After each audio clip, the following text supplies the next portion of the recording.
And welcome back. We're flying out a prop again, the LF9 Premium for the Israeli Tech Tree. Insanely good climb, especially at low altitude. It's maneuverable. It is, in the end, a Spitfire. You're not very fast and you're very keen on getting third party. Just like here, this was just my absolute lack of awareness. I've been playing for quite a while today and my awareness and just my overall gameplay was deteriorating a little bit. So I got caught off guard there. So D9 goes for us. Key 84 is also on R6. And we need to start dogfighting these guys. I was waiting for the D9 a little bit so I can get them both on my 6. And look at that. They are almost right next to each other. D9 goes for me. I break off for him for right now. And we are going to go for the Key 84 here.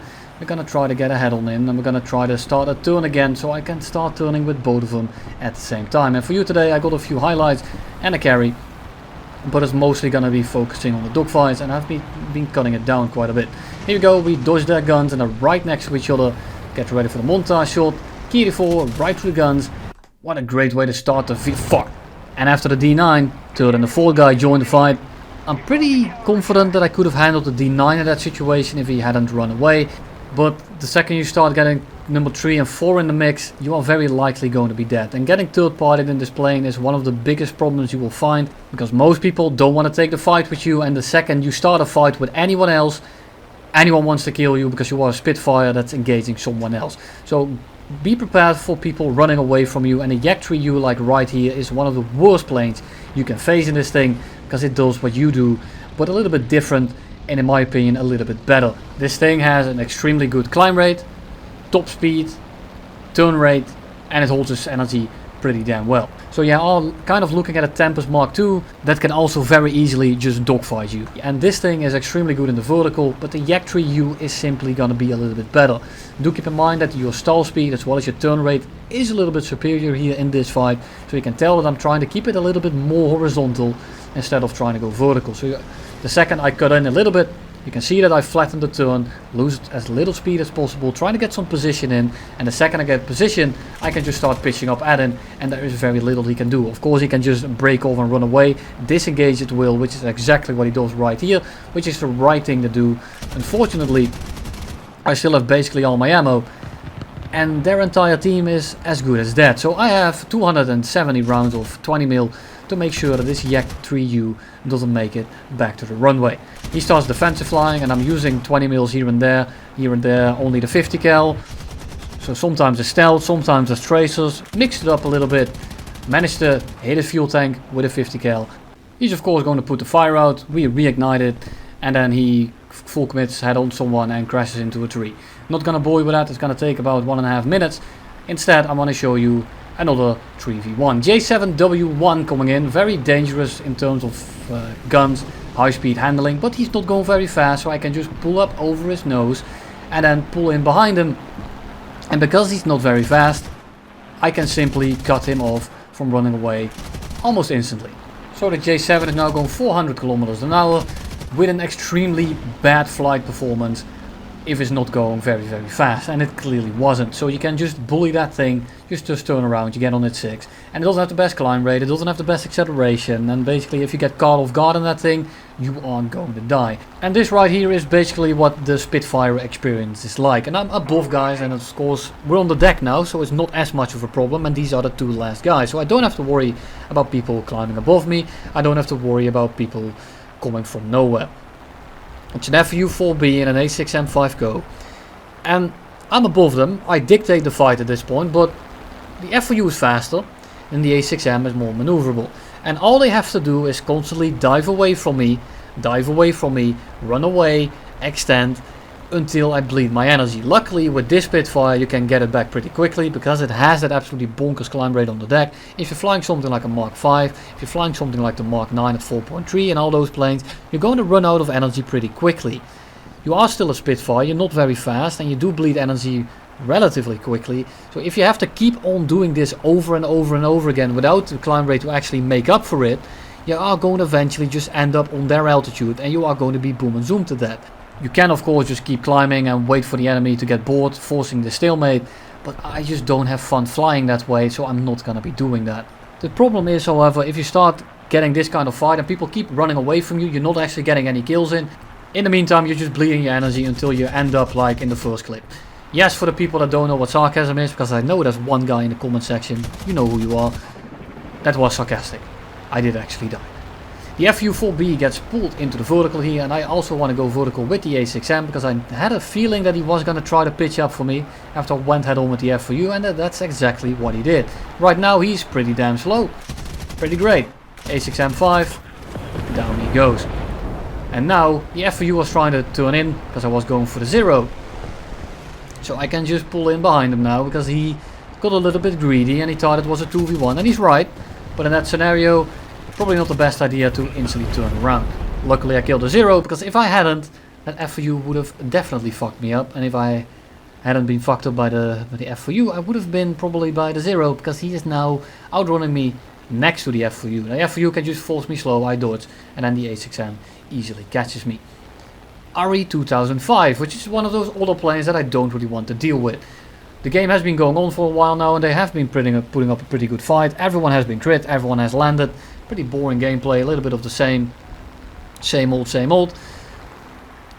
And I want this RE 2005 to drop down as low as we can, because I have more of a performance advantage at low altitude than he does. The higher we go, the more of an advantage he gets, so I want to bring this as low as we can. So I want to start off with doing a very bold turn here. I want to get him as low as I can. He has a definite big advantage. He was 2 kilometers above me. He has a lot more speed, but he is a little bit similar as me in the terms that he handles like a Spitfire. He isn't very fast. We try to dodge his guns, and I try to get on his 6 right here, and we do. He's a little bit too fast here, and I probably shouldn't have stuck here, but I feel like I was able to get this shot in. Unfortunately I wasn't. Don't get greedy. Turn around as soon as you stop shooting to give him as little time as possible to react. And now he's 0.8 on me, or 0.75, and I need to start picking up some speed. I need to make him overshoot here. I put myself in a very bad position, but I like being a little bit aggressive. And this guy is compressing. We just managed to stay outside of his guns. And now, there you go. It's the same thing what happens with Spitfire. The more passes you make, the more energy you lose. And the lower we are, the more of an advantage that I get. He then goes to call it bullshit in the chat. Don't really agree with that. You might have just wanted to hit your shot. And onto the full game as promised. 2v8 is straight from the runway. We want to make sure that we get some fuck. The full game here, it's a 6 kill carry. And we have been tailed by this 190 for quite a while now. And it's a 190A. I'm not sure which one just yet. But I want to make sure that this guy dies as quickly as I can, so I can help out my teammate in the middle of the map. Because he's in a little bit of a predicament. He has about 3 guys riding his ass at the moment. But I need to make sure that I kill this guy as quickly as I can, so I can help out over there and try to win the team fight. This guy basically reverses himself. He has a little bit too much speed and he overshoots, not going much faster than I am. So he was an extremely easy kill. 190 might roll very well and it's very good at high speed, and if it starts running you down and it has the ability to really boom and zoom you, it is probably going to kill you. The thing is, the 190As, not so much. You're probably going to need a Dora, and you're probably going to need a lot of extra speed to actually deal with this thing. And I bring it up a little bit higher, because again, I try to pull him down as much as I could. Get him as close to this blob as possible, then start reversing him. So in the case that he starts running away, in the case that he has a lot of speed, he will probably just run away from me, dive to the deck, and then I can start climbing again. Luckily we instantly reversed him, and now we can go onwards to Mr. Razor in his P39 versus 3 planes that kinda dick him in every category. You have the A7M and the A6M, which can just turn fight him, and then you have the G55, which will just continuously force full commit head-ons, which is not much of a great combination. Now it's 3v1. I have a little bit of a positional advantage, and the A6M5 is coming in right here, and the G55 is simply too low. He is not much of a threat, so I am going to focus on the A6M here. If I kill him, the G55 is not going to be doing much versus this thing, so we just put it sideways a little bit, break up the distance, and make sure that we climb away from this A6M for a little bit, for a little while, get a little bit of separation in, get some altitude, because I do have the climb rate advantage here, and I am a little bit faster. So if we start climbing away from him, start getting out of gun range, which is the main thing here, I just want to make sure that the G55 doesn't try to pitch up for me the second I try to stall out the A6M, because those 3 MG151s are kind of dangerous to stall in front of. Right now you can see that I'm pretty handily just out climbing this guy. I'm getting a lot of position right here, about 1.4 kilometers away. I'm starting to climb in, or turn in rather, because he has been climbing He is not actually catching me, even though he's cutting me off, which means that he's even slower than I am. So I'm gonna guess he's gonna be going about 220, maybe 240, which is approaching the stall speed of that thing. So I make him turn a little bit more, start reeling him in with that turn. There he is, he's pulling up, he's pitching even more, he's probably not even going 200 at this point. And we are just gonna start doing a flat turn. I don't need to go up, I don't need to do anything fancy. I just delay my turn in here. Make sure that the G55 isn't coming for me in the background. Drop the flap just a tiny bit. Try to get the shot in. And look at that. Beautiful. And now the G55. And I'm waiting for some fan mail from him. There we go. People really don't like dying to a Spitfire. I don't know what it is, but it's actually quite refreshing. Basically everyone you kill in a dogfight starts talking shit to you in this thing. Shoot at long range on the G55. Didn't even know what was coming. Shoot only the stealth and don't use the 50 cals. Completely oblivious, and we pilot snipe him. And now we're gonna start climbing. We are gonna go towards the A7M as well as the Donye 217. And we are again at the same problem here with the 190, quite high above us. The A7M is pretty damaged right now, so I want to get him out of the match.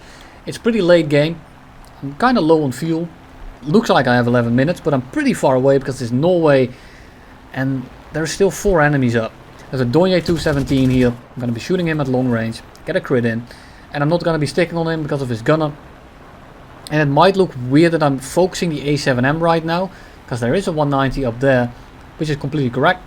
But I want this A7 out because he is damaged right now. He's really trying to get back to the base. So if I manage to get a few hits in on him, there's a big chance that he won't be able to make it back to base. So I notice that he doesn't want to take the head on. I roll the other way as quickly as I can. Manage to pump a full 20 mils and we only get a crit, which is a problem. We are not sure how damaged he is. I'm not sure if he's going to make it back to the runway. So now we're just going to put it into a very slight climb here. And the main thing I want to do right now is get a little bit of separation for the 190. In the case that the A7M tries to limp over to us and then I get killed by a stalled out guy that should have been dead already. And then disaster strikes and there's an A6M6 right there. The problem is that it's a second guy. The good news is it's an A6M6, which is absolutely horseshit. And probably flown by someone that doesn't really play planes that much, because it's mostly flown by people that got the Battle Pass Premium and they're trying to grind Japan with it. So probably inexperienced in a very bad plane, which is a great combination, well, for me. And what we are going to be doing right now is trying to break up some distance here between the A6M6 as well as the 190, so that I can make it to 1v1s. The A6M won't be much of a problem on his own, as long as he isn't going to be very high above me. And the 190 here is also trying to climb, which gives me a lot of opportunities to also regain my speed on my own. Because the climb rate of this thing is so good, I can just put it into a vertical and I will end up above the A6M. And then I can 1v1 the 190. At least that's the plan right now. The other problem is I also need to go back to my runway, or my carriers rather. But I want to do it in a way that I won't abuse the AA. But after I kill these two guys, I want to get my fuel back pretty quickly, because I'm not going to be able to get it to the end of the game if I have to web the entire time. And in this kind of scenario where you are 1v2, very likely you are going to be webbing all the time. So I find some clouds, which is something that I don't like, so I'm going to be turning out now, looking at the map so I don't run into the map border. But of course it's Norway, so you're not really going to run into the map border. And I find a little bit of air where there is not many clouds around, which is over here. And we start diving in. I see some carriers. And now we're going to start a very long slide dive, which I'm actually going to be cutting out because it's just extremely boring. And the good news is that the left side of this island doesn't have any AA. And the new carrier AA on this map does absolutely piss. So I don't really feel bad for flying this direction.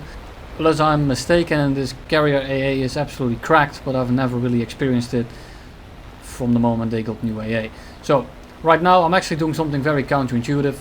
I'm gonna be trying to out high speed the 190. And he will start catching me for a little bit, but by putting into a little bit of a climb and him following me and him shooting and him spraying and him getting a little bit greedy, he's gonna slow down that extra bit.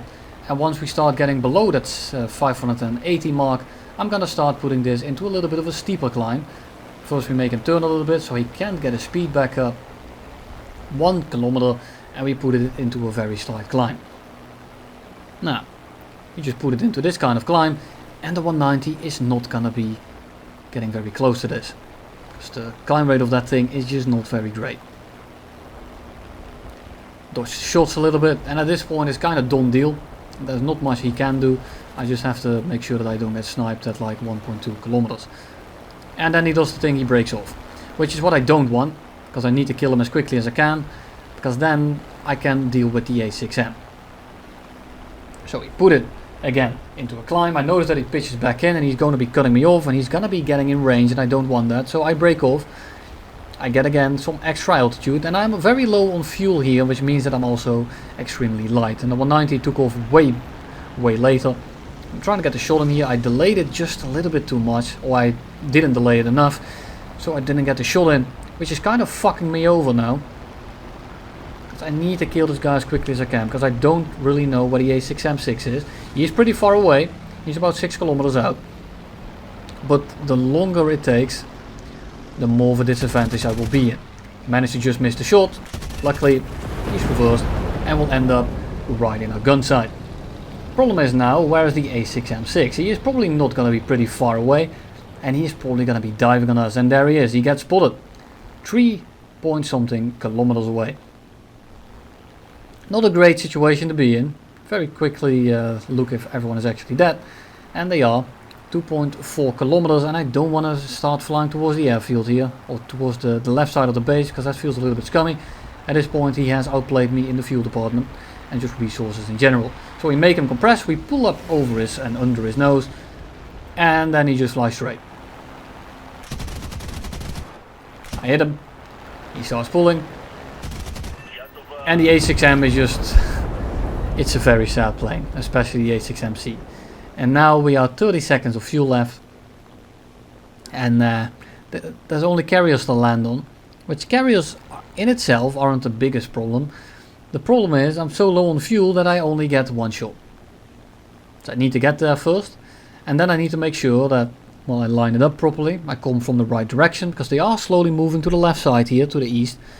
And then I space it out, because if I'm going too fast, then I will overshoot, and if I'm going too slow, I will not have an engine left to actually throttle up. I'm going 470 kilometers an hour. I probably should have just cut my engine, so I had 10 seconds of actual thrust, so I could reposition a little bit.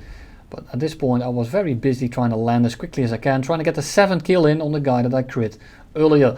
And are we going to make this one, or are we going to get another instant cut? We don't know. Is there another clip after this one? I have no idea. And at this point I'm just trying to bleed as much speed as I can, and I was thinking about using my gear, but of course when you don't have an arresting hook, that is probably not the best course of action. And I'm simply not losing enough speed. I'm going too fast. I'm trying to drop my flaps a little bit. I'm trying to make sure that I'm going as slow as humanly possible. Spray a little bit, slow down a little bit, make sure we just slam it on the deck. There we go. Deja vu. And that's basically all I'm going to have for you today. Looking forward to tomorrow for the Mirage 3C J for the Israeli Tech 3 as well. And then I'm going to be starting to grind out the A4N at 9.3. I'm trying to see if I can get some footage on that one. But I will be piping it down a little bit, as I mentioned yesterday on the MK.27 video. If it is going to be yesterday, because I'm recording these back to back, because I won't have any time on the actual Wednesday. But we'll see. As long as there's nothing wrong with the MK.27, you should see that one first. Hope you enjoyed it, and see you in the next one. And in case you haven't noticed, only 1 minute left on the clock. Time is gonna run out. No 7th kill for us.